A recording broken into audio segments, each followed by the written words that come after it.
ఇస్సాకు తనకు సంక్రమించిన దీవెనే యాకోబుకు బదిలీ చేస్తున్నాడు. ఈ దీవెన అంతకుముందు యాకోబుకు చెంది ఉన్నది. దేవుడు ఎప్పుడో చెప్పాడు, పెద్దవాడు చిన్నవానికి దాసుడవుతాడు. అయితే అనవసరంగా యాకోబు ఈ విధంగా మోసం చేసి తన స్వభావాన్ని బయటపెట్టుకున్నాడు. ఇస్సాకు యాకోబును దీవించిన తరువాత యాకోబు తన తండ్రి అయిన ఇస్సాకు ఎదట నుండి బయలుదేరి వెళ్లిన తక్షణమే అతని సహోదరుడైన ఏశావు వేటాడి వచ్చాడు.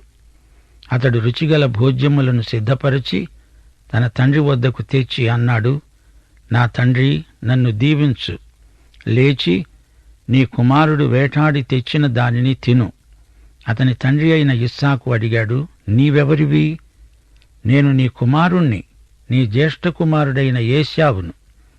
ఇస్సాకు మిక్కుటముగా గడగడ వణుకుతూ అన్నాడు, అలాగైతే వేటాడిన భోజ్యమును నా వద్దకు తెచ్చింది ఎవరు?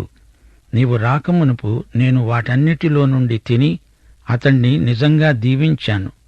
అతడు దీవించబడినవాడే. వేట లేడి మాంసం, మేక మాంసం ఒకే రుచి అని అనుభవించిన వారు చెప్పగా గ్రహించాను.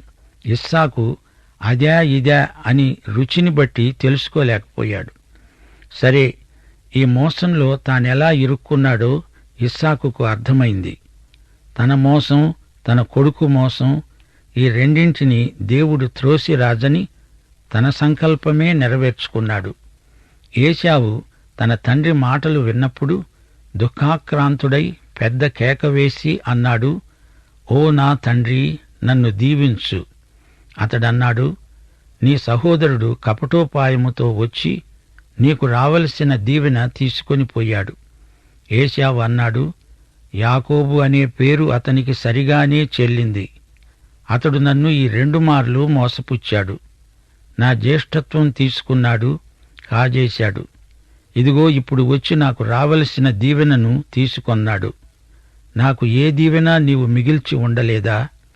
అందుకు ఇస్సాకు అన్నాడు, ఇదిగో అతణ్ణి నీకు ఏలికగా నియమించి అతని బంధుజనులందరినీ అతనికి దాసులుగా ఇచ్చాను. ధాన్యము, ద్రాక్షరసము ఇచ్చి అతణ్ణి పోషించాను. గనుక నా కుమారుడా, నీకేమి చేయగలను చెప్పు. ఏశావు అన్నాడు, నా తండ్రి, నీ యొద్ద ఒక్క దీవెనే ఉన్నదా? నా తండ్రి, నన్ను కూడా దీవించు. ఏశావు ఎలుగెత్తి ఏడ్చాడు.